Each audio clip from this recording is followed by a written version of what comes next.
Xbox One X is coming next month. Nintendo Switch appears to have taken over. PS4 is sitting pretty at the top of the pile, but a new console rival is plotting big things in 2018. Nintendo, Microsoft, Sony, the new PS4, Xbox One, PC and Nintendo Switch gaming rival. That's not the PS5. Nintendo Switch has shown this year that a new console can absolutely take the market by storm in a relatively short space of time. Equally, whilst much smaller in scope, Nintendo's SNES and NES re-releases have also shown that you don't need to be a PlayStation or Xbox console to be widely sought after.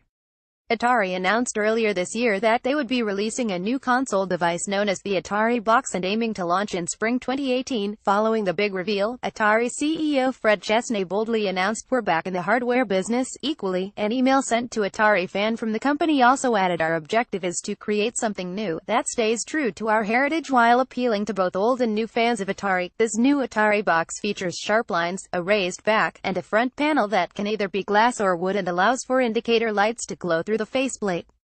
But now, in a recent interview with VentureBeat, Atari Box general manager Matt Conelod has opened up about where he sees the new console fitting in today's competitive, crowded market. Take a look at a few pictures of Atari's new home console, the Atari Box. "Sony and Microsoft are great companies, the console kings," explained Conelod. "It's like Pepsi and Coke. If someone gives you $1 billion and says, 'Go make the new Coke,' you can't do it. Richard Branson tried it and failed. We're not trying to be those guys." Instead, Conelod goes on to explain to state that he sees the console succeeding where Valve's Steam machines have so far failed. Steam, Valve, an amazing company, but I think, when you give away too much of the experience, just write a standard and let multiple other companies build boxes, you get into trouble there.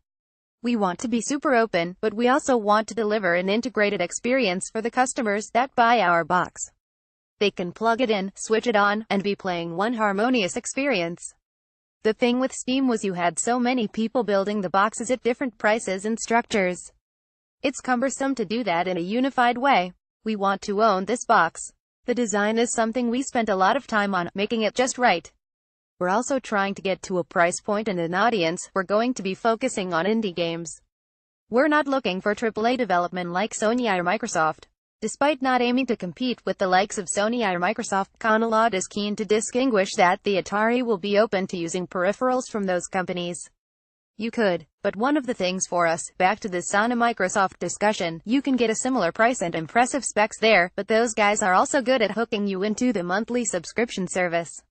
Expensive exclusive games, an expensive peripheral strategy. You pay a price, but it's not the only price you pay. You pay a lot more money over time on those other devices. We're trying to be incredibly open, even on the peripheral strategy. We'll be bringing some cool stuff in the controller and input device space, but we want to let people use whatever they want. If there's a keyboard, a mouse, a controller, even an Xbox controller that you want to use it on Atari Box. We want to be as open on that strategy as we are on the gaming part. We'll have a game store where we sell to you, but you're not obligated to shop there." Atari has announced it's making a surprise return, and here's some of the classic games that could get rebooted. Atari is back. Space Invaders. Equally exciting is that Conelod is aiming to make this a one-off purchase. But unlike the SNES or NES consoles, which are limited to a handful of pre-selected games from Nintendo, the Atari Box is aiming to be free from subscriptions and constantly adding new games and content moving forward.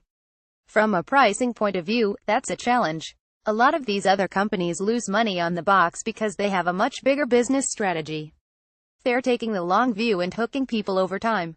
We're delivering something where, if people so desire, they can get years of value out of this and not have to spend another penny. Exclusive games are another question we get. Am I really going to go to an indie developer and say, "You can put this game on our box and you're not allowed to sell it anywhere else"? That goes against what we're saying. That's why we want to open this thing up, so it can be really easy to put content on there. Related articles.